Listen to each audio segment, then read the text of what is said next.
Okay, it's going to be a review of Starrcade, the Essential Collection. Originally, I wanted to review Starrcade 97 for December, but I never got around to watching the show. So I think this would be the better option. You know, there's just so many more matches, and this is a very decorated set, obviously. I think Starrcade has a great legacy, a great history. There's a little 50-minute documentary on it, and you just learn about, you know, how it started off as a Thanksgiving tradition, and then because of Survivor Series and Vince getting in the way, it became more of a December pay-per-view. And there's actually a top 25 matches countdown that was actually voted on by the fans. So originally, this was actually one of the first videos I had ever done on the old channel. And True Slayer actually reviewed it as well. I just watched his review. It was only about 10 minutes. And so at that time, YouTube had a 10-minute time limit. And for this particular set, it was really tough to really go in depth with that time limit. And because there's just so many controversial things that have happened at Starrcade.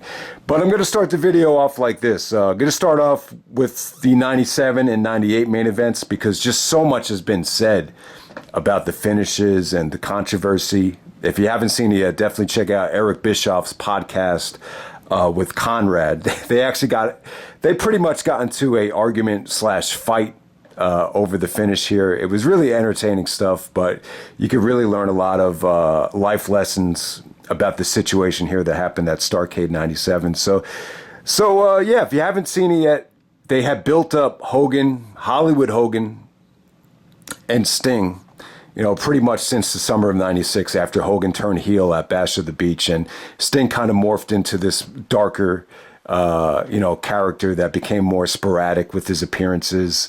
And this is more of the Crow Sting, which was inspired by the Brandon Lee movie, The Crow. So I believe this is the first time, you know, Sting was able to wrestle with this new look. And yeah, I mean, where do we start? I mean, there's just so much to talk about. Very important before I forget, Bret Hart is actually the special enforcer. So this is Bret's first pay-per-view appearance for WCW. You know, we're at the end of December here, so we're not even 2 months removed from Montreal. So Bret Hart played a huge part in the match, and it almost makes you think, like, you know, you could argue WCW was given a gift with the whole fiasco that happened with the screw job, but at the same time, when watching this back, it's almost like the screw job really was a curse here, and it kind of over convoluted things, and maybe just keeping things simple and as simplistic as possible would have been the better way to go here. But yeah, you know what? Let me just break down the match first, and then we'll get into the controversy. So this is pretty much typical Hogan WCW, him wrestling as a heel. You know, he pretty much, you know, controlled the whole match. Nick Patrick is the referee. You guys might remember him from the Invasion. He was pretty much the crooked referee during the Invasion. But in this match right here, Hogan pretty much goes for a generic leg drop. Not a lot of build-up, not a lot of... You know, Hogan doesn't really go into his leg drop hulking up routine here. The leg drop just kind of comes out of nowhere. And then Nick Patrick makes like a regular 3 count. It's pretty much, you know, your standard, you know, Nick Patrick count. And then after it happens, Bret Hart's like, we're not gonna have this shit again. So he goes up to Nick Patrick and he punches him. And then he orders Sting and Hogan to restart the match. Sting goes into his Stinger Splash routine, hits him with the Scorpion, you know, the Scorpion Deathlock to make Hogan tap out, and then Sting is the new WCW champion. And I believe the decision was actually reversed on Nitro because, you know, Hogan, you know, when Hogan got the pinfall, really wasn't a fast count. So it seems to me like Nick Patrick, there was miscommunication, and he kind of fucked up the count because it wasn't fast. So this is a situation where I would, you know, you really need someone. Me not being a fan of WCW is actually hurting the review here because, you know, if you had seen it live and were keeping up to what was happening at the time, I especially if you were watching Nitro, it's probably easier to do the review if you had lived through it. But, you know, going back and watching it in retrospect, it's a little bit difficult to to realize, what the intentions were here. But it sounds to me like Bischoff really ran into trouble because he's trying to incorporate, this Bret Hart screw job into the main event where it really didn't need to be done. I'll definitely say that. But there's this whole backstory, too, about how Sting was going through some personal problems, maybe a divorce or just problems at home. He didn't really want to get too specific. But the bottom line was Sting wasn't in a good state of mind. Both Bischoff and Hogan agreed that Sting didn't look up to the task or up to the job, mostly because he didn't have a tan. Or Bischoff would say Sting not having a tan was just one of the reasons why, they felt like they had to change the finish and strip Sting of the title for the very next Nitro. Oh, man. That's really tough to swallow because it just comes off very superficial. In some ways, it's almost like it's like a situation where a girl is really interested in a guy, but because he has one tooth that just looks a little bit fucked up, she's just hesitant to jump into the relationship. It almost comes off like that type of feel to it. So in some ways, it's just one of those lessons that I think everybody can learn that, you never know who you're dealing with. You never know if, the guys that are going to make the decisions are going to use something very simple against you. So the thing that I think everybody can learn is you just have to cover your ass no matter what situation. Bischoff used the analogy, well, when him and Conrad were fighting about it, it's like, you didn't give Sting the belt because he didn't have a fucking tan. How was he supposed to get tan up in the rafters? Which is hilarious. And Conrad made a great point about especially when you look at Sting's character, it really didn't make sense for him to have a tan. And it is true, though. Sting used to tan himself. I remember Flair and Sting Clash of Champions in 1994. I remember there was this really hot blonde in the front row just like marveling at their bodies because they were so tan and so ripped. So, yeah, I mean, obviously, being tan is almost like a selling point when it comes to wrestling. But in this specific case with Sting, I just didn't think it was necessary. And they just felt like Sting's head wasn't in the game because of his body language, which Meltzer actually pointed out was part of the problem with the match, too. Like, it just didn't seem like Sting was at the top of his game, given the fact that he had a whole year and a half to get ready for it. But to me, that's just nitpicking, though. It's definitely nitpicking. I think in retrospect, you just keep things simple, put the title on Sting, and you just move on. I think that would have been the way to go. But the way they booked it, I think they probably turned more people off than anything, especially when you look at how successful the buy rate was. They did over 500,000 pay-per-view buys. You see Royal Rumble only did about 300,000. So it's like the WWE was able to, blow up their audience and double their audience within the next 2 years. And, probably a lot of it just this was probably like the start of the whole decline thing. But yeah, it's just one of the things. We could be here forever, dissecting the finish of this. But if you saw the finish and you lived through it, just let me know your take on exactly what happened here. And let me know if you... So originally, this is what happened. So they stripped Sting of the title on Nitro, and then they ended up giving him the belt again, 2 months later, I believe, the February pay-per-view, which was actually sold out. And Conrad's counter to it is, you didn't think Sting was up to the task, but... he won the belt 2 months later. What did you get him? A fucking tanning bed? It was hilarious. It was really, really funny. But yeah, I know Bischoff takes a lot of credit or takes a lot of heat because he's always like listening to Hogan. The whole tan thing sounds like a complaint that Hogan had because obviously we know Hogan loves to be tan. The guy looks like he gets burned, before a lot of these matches. But in Bischoff's defense, though, I will say this. I do remember the first WCW pay-per-view I ever rented from the video store. I think it was back in 1991 or 1992 when I watched it, the main event. It featured some screwy Sting finish with them reversing the decision and then starting the match over again. And then Sting wins and then everybody goes crazy. Even back then, I thought, man, that was kind of Bush League. Like that just seems kind of... it just doesn't seem right. I always felt that way about WCW. And that's before Bischoff even gotten, a major role like the one he had in 1997. So, So let's jump to the 1998 main event. So we have Goldberg defending the WCW Championship against Kevin Nash at Starrcade 1998. The crowd is pretty much split here. I thought this had a big fight feel. Goldberg had a lot of support, but he also had a lot of people that were really sick of him. You heard a lot of Goldberg sucks chants. Obviously, Kevin Nash had a lot of NWO support. Nash pretty much controlled the whole match here.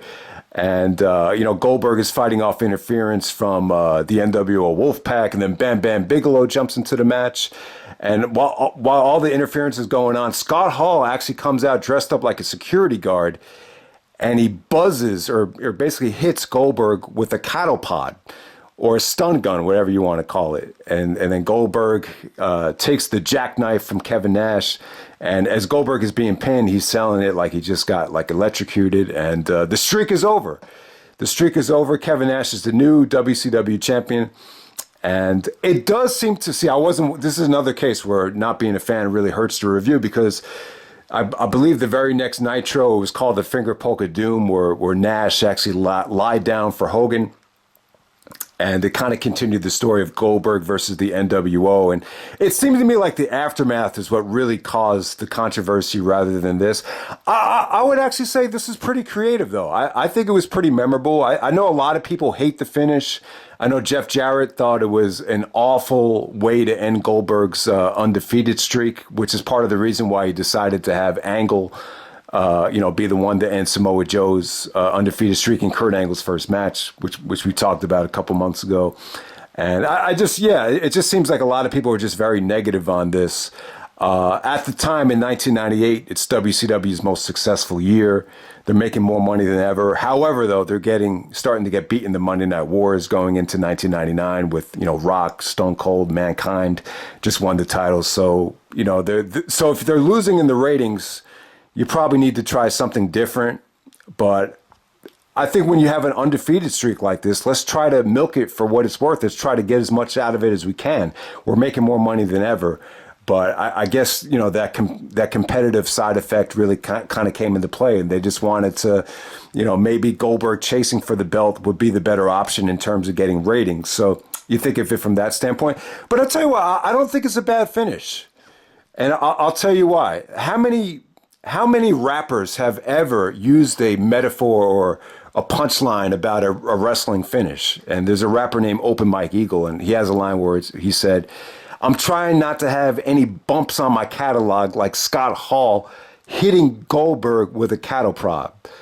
So, yeah, I don't ever remember a rapper talking about a pro wrestling finish in any of their albums. So if you haven't heard it yet, it's Open Mike Eagle's first album, Dark Comedy. I think the song is called Ego. It's something about ego. The hook goes like, "It's just my ego talking."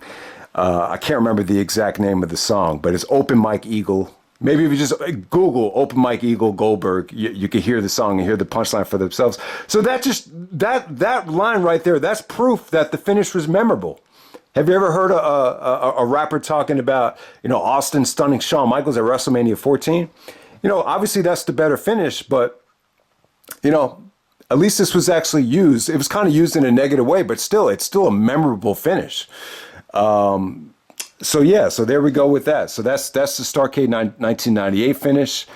And Goldberg is no longer undefeated. But, while the match lasted, I thought it was a lot of fun. I actually thought it was pretty cool. I thought the finish with Scott Hall was something different. Obviously, you needed to do something kind of, screwy for Goldberg to lose his first match ever. But I don't know. In some ways, you kind of, when you have an undefeated streak that's generating that much revenue, maybe you just try to ride that wave out until you run into a rock. But, obviously, I think that's just a side effect of the Monday Night Wars really coming into play, with that finish as well. But let's jump right into it. There's actually a documentary here. It's like a 50-minute documentary. They didn't put a lot of money into it, but True Slayer was saying this, that he really felt like this was the Crockett's or WCW really just doing their own documentary and WWE just distributing it. It didn't seem like Vince filtered anything out. And in some ways, it really kind of made Vince look like a dick because, he actually threatened the pay-per-view providers to stop allowing Starrcade to run on Thanksgiving, or if he didn't, he was going to threaten to cancel WrestleMania from the pay-per-view providers. So that's what forced WCW to put Starrcade as a December pay-per-view. And Bischoff even said that, he felt like he shouldn't promote Starrcade as the biggest event of the year because, December pay-per-views historically, they don't do very well because obviously Christmas and the holidays are in December. So most people don't have the extra $50 or whatever at their disposal. But, on the bright side, when you look at the dates of Starrcade 97 and 98, or even most of the Starrcades, they pretty much fall right after Christmas, and at that time, a lot of kids are off from school, or if you're in college, you don't have to wake up for classes that early the next morning. So, in some ways, having a Starrcade during winter break, I think it's pretty much I wouldn't say it's a bad time to actually run a pay-per-view when you look at it from that standpoint. So let's get right into it. We have the top 25 Starrcade matches on the set. So at number 25, we got Roddy Piper versus Hulk Hogan, the match of the decade. And yeah, the crowd was really good here. This really felt like an AEW type of crowd in terms of the age demographic. It felt like a whole bunch of, 30 and 40-year-old males in the crowd, kind of watching the two guys that they grew up with during their childhood. I thought the match started off hot, but as it progressed, it just wasn't that great.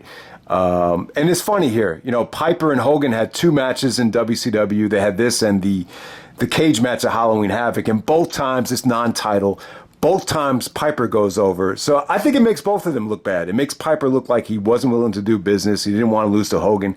And it makes Hogan look bad too, because it makes it look like he's only going to lose to Piper if the belt isn't on the line. And I remember their match at the War to settle the score. The only match I think they had in WWF. Once again, you got a crappy type of no finish there as well. So it just made it look like they really weren't willing to do business with each other. But yeah, you almost forget, this is Piper's first big match in WCW. He had just left the WWF after WrestleMania 12 because he was just pretty blunt about it. They offered him more money. So there we go with that. At number 24, we got Sting versus the Great Muta, the Iron Man singles tournament match at Starrcade 89. Okay, so Starrcade 89, you had a tournament. I think you had a tag team tournament and a four-man round robin tournament with Sting, Lex Luger, Great Muta, and Flair.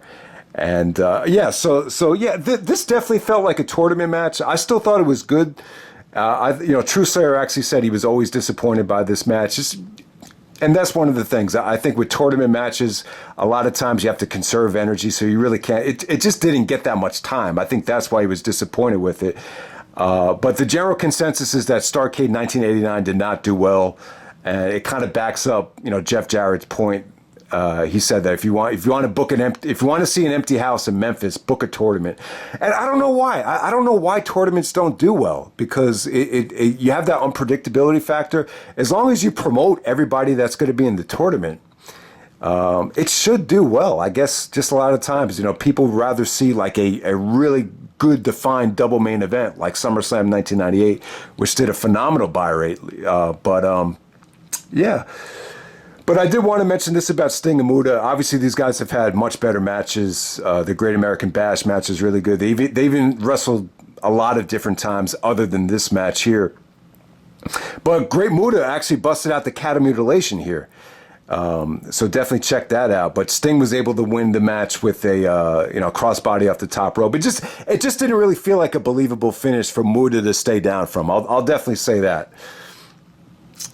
Okay, so next up you have Barry Windham and Brian Pillman taking on Ricky Steamboat and Shane Douglas. This was from Starrcade 92. I thought this was good stuff right here. You saw Windham and Pillman playing heels. Steamboat got hot tags. Shane Douglas played a good babyface there. Got a lot of time. Good action there. Vintage Steamboat tag team quality stuff there. Thought it was really good stuff. All right, next up you had Goldberg versus Kevin Nash. Nash wins the belt. Goldberg's undefeated streak is over. Next up, you got the BattleBowl match. So we're going back to BattleBowl 1991. So this Battle Bowl thing seems kind of weird. Just I didn't see the whole show, but looking at the Starrcade 91, it looked like you had to qualify for the Battle Bowl by winning your tag team match. So if you won your tag team match, then you enter the Battle Bowl. And at first, this just looked like a big train wreck at first. But, this had a lot of worldwide monster names in it. You had Abdullah the Butcher, you had Vader, you had Jushin Thunder Liger.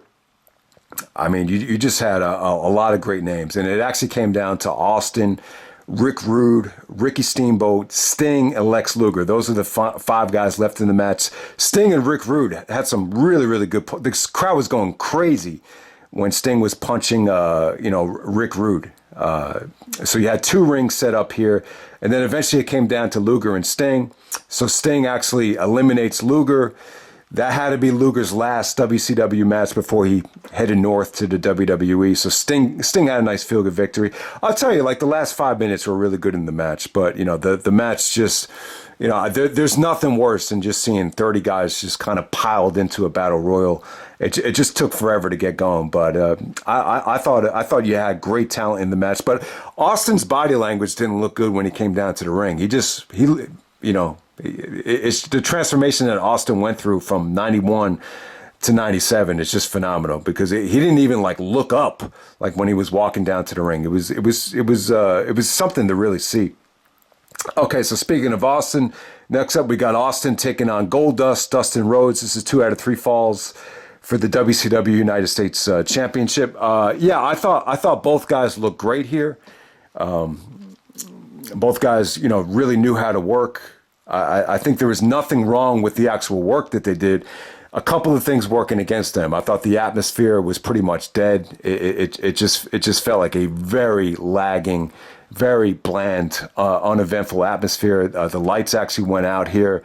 There was actually a count out finish, and then the to end the match, it was almost a screwy finish there. So it was 2 out of 3 falls. I felt both falls kind of had abrupt kind of, finishes where the crowd just really wasn't with them for the finishes.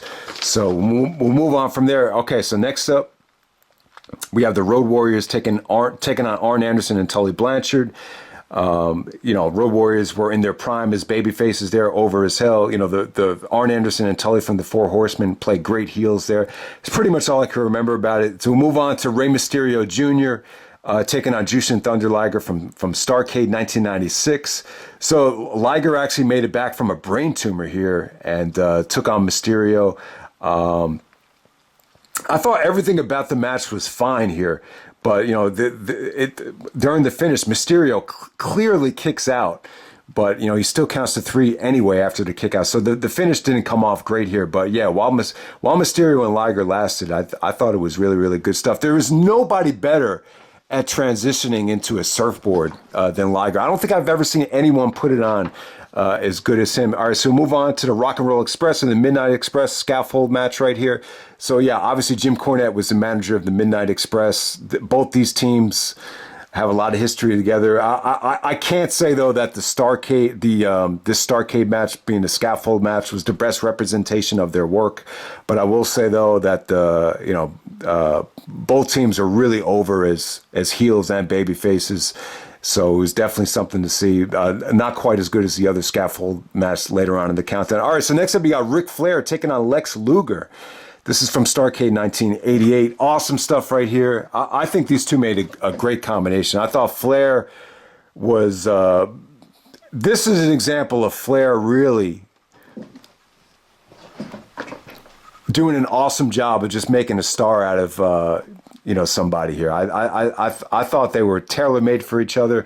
At the time, Luger here was clearly on steroids. He really wasn't clean at this time, but his physique was great. His His athleticism was actually underrated here. They went long, they went hard. The finish here was beautiful. Flair actually used the ropes for the heel victory, and it just came off great.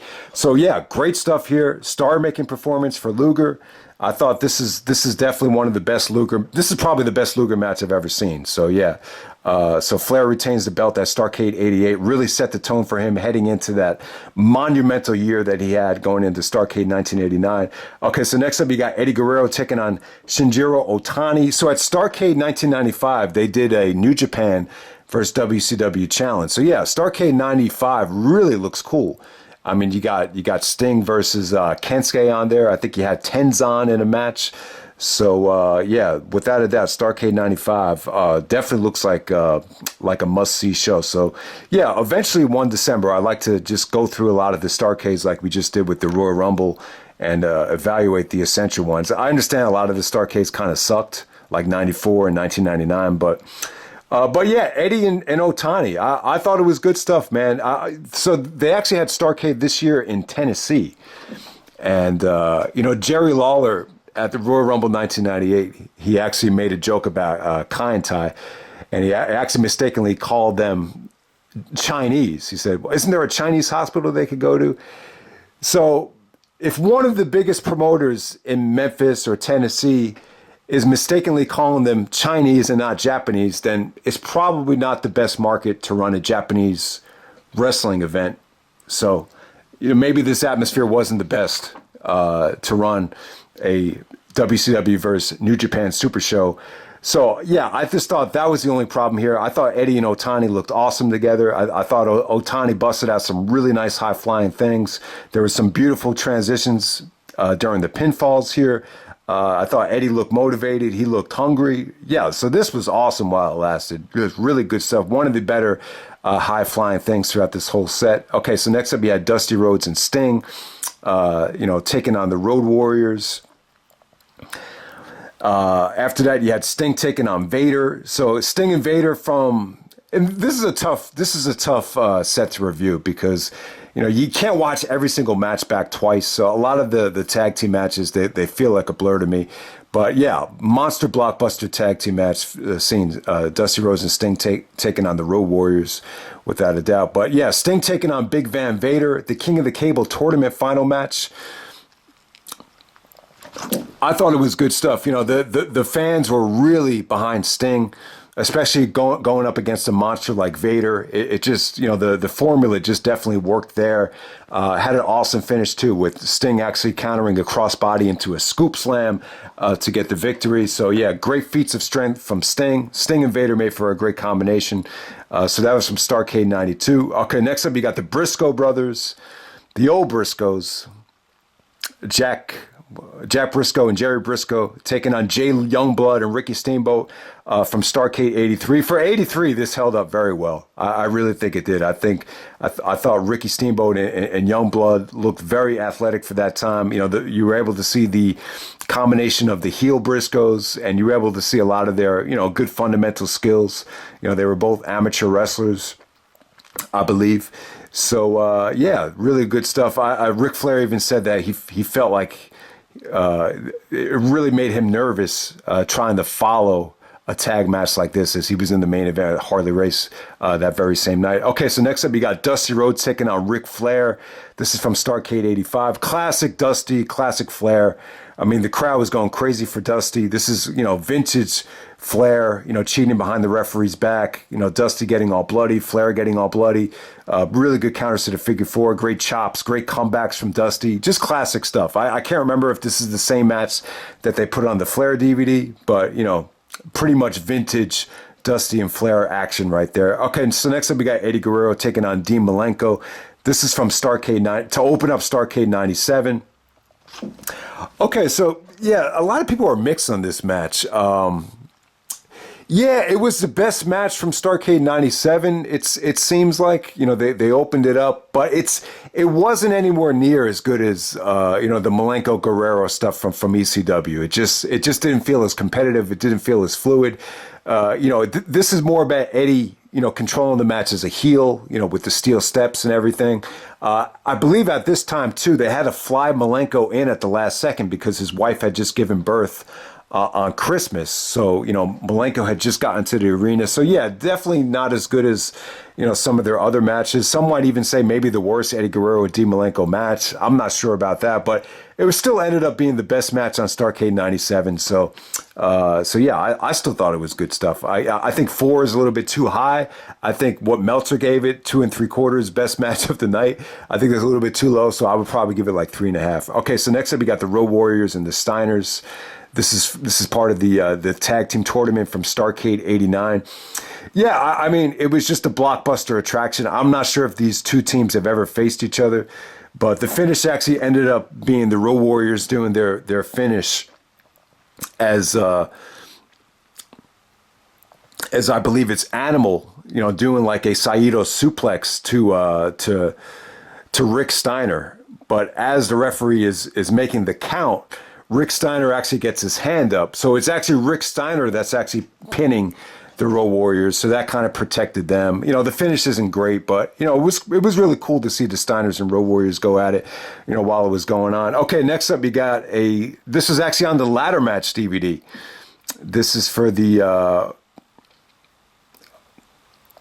okay, so this is a ladder match for a contract for a World Cruiserweight Championship match. So Chavo Guerrero is actually on commentary. So if you win the match, you get a shot at his Cruiserweight Championship. This is weird because it's more of a tag team match, but you're still going for a singles championship. So in a way, the tag teams are working together, but still, it's a singles championship. So really weird booking here. I've never really seen anything like this. So it's 3 count. I believe Hurricane Helms is actually part of 3 count. And Shannon Moore is Shannon Moore and Hurricane Helms taking on Jamie Noble and Evan Karagias and the Jung Dragons. Awesome match while it lasted, man. Great spots, great action, great neck breakers. I mean, this is really kind of a retaliation to the TLC matches. They didn't go through tables or anything like that, but all these teams busted their ass. I thought Jamie Noble looked incredible. Hurricane, this is during his lighter days. Shannon Moore pulled out some suicidal things. Even Jamie Noble's tag team partner here, I thought he was great. I thought this match was just a lot of fun. So it ends with 3 count, just kind of mutually agreeing to grab the contract at the same time. And Chavo's like, no, that's not fair. That's not fair. So that's how it pretty much ended. But yeah, I mean, it's kind of a spot fest, but yeah, this is on the ladder match DVD. And I remember Hurricane Helms even saying, I'll put this ladder match up against any of these other ladder matches from the WWE. So next up, you got Sting versus Ric Flair. This is another tournament match. So I believe this is the only time you ever got to see babyface Sting versus babyface Flair. Because you remember, Flair was still a face after feuding with Terry Funk. So yeah, pretty good action. I would definitely say not the best Sting and Flair match. They pretty much went into their routine. It definitely felt like Flair called a lot of this stuff on the fly.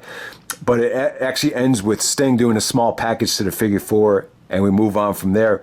Sting actually wins the tournament too. So he actually wins the tournament, I believe, to take on Lex Luger, believe it or not.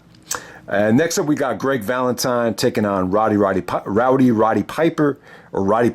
This is the dog collar match from Starrcade 83. Yeah, so Starrcade 83, I gotta say, that had to be like the best and biggest event, at least at that time, because 1983 is a long ass time ago. That's kind of, it seemed to me like that's kind of the collision where old school started to kind of morph into new school a little bit here. But the dog collar match, very violent, very bloody. Piper was really animated here. He showed a ton of emotion. I'm sure if Vince saw this match, he probably got erected over how good Piper performed here. I thought Valentine played a great heel. So yeah, it definitely holds up. Very, very bloody, very good stuff there.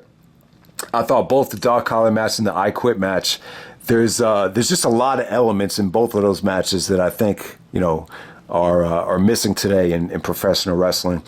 Okay, so next up we got the Scaffold match. You got the Road Warriors taking on the Midnight Express, and yeah, so another Scaffold match right there. But these Scaffold matches in WCW.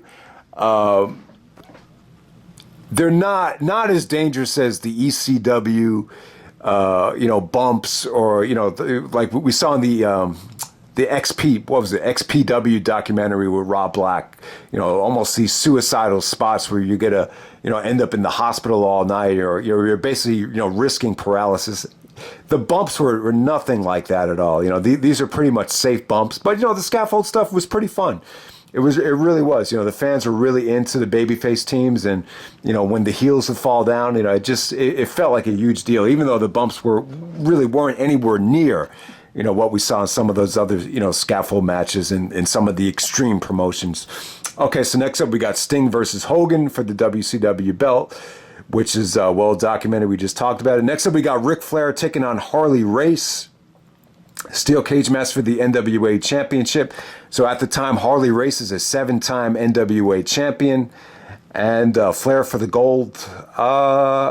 This is the first thing you saw in the Flair DVD. This is going to be a generational divide type of thing here. I just thought it was very, very slow paced. Going into it, you just got to be prepared at the methodicalness and just the structure of the match. It was just different back then. But I will say this, though. It seems to me like, Flair's promo to end the match was very emotional. His wife was there. He got all bloody. And it was pretty good stuff. It was slow, but, the important stuff was the figure four, the counter to the figure four.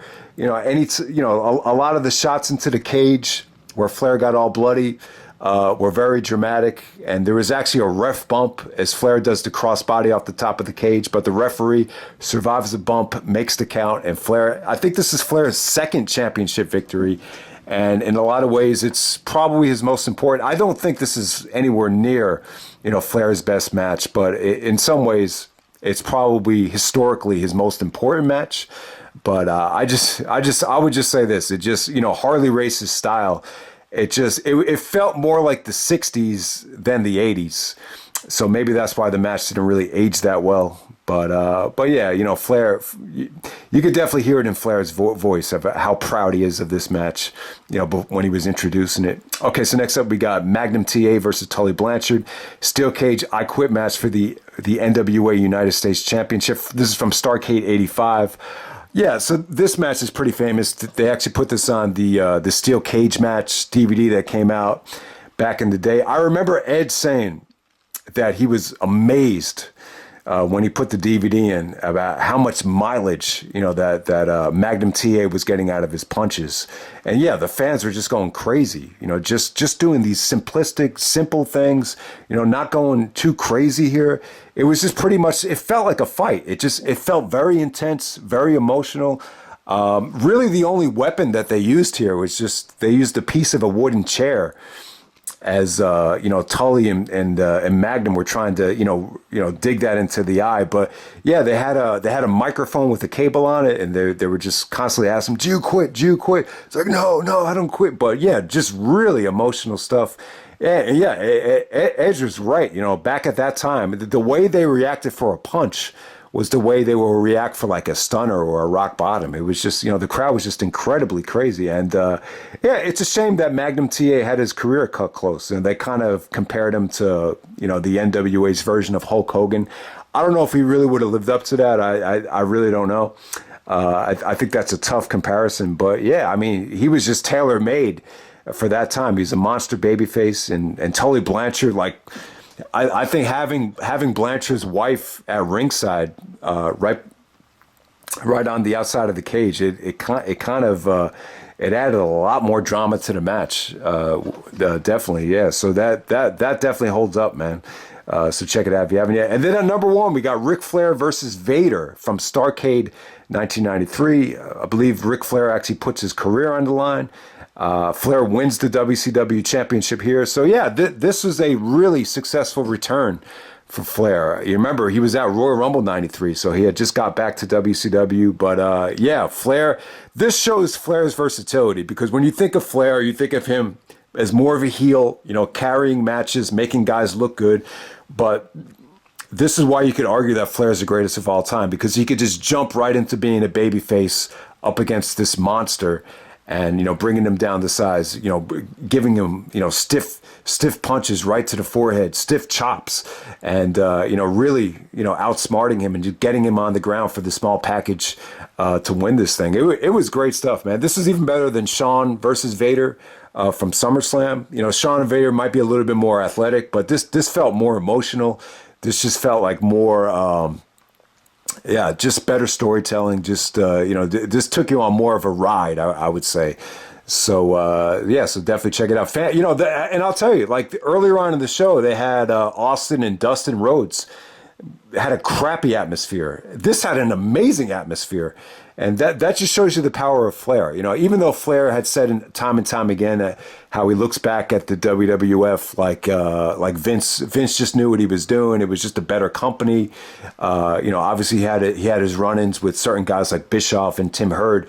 But WCW was just, this was Flair's territory. He was just tailor-made for that down south WCW, Greensboro, the Crockett's. That he was just tailor-made for that environment. And this main event here is just proof of this. True Slayer was actually talking about how, so many people were upset that they didn't put this on the Flair DVD.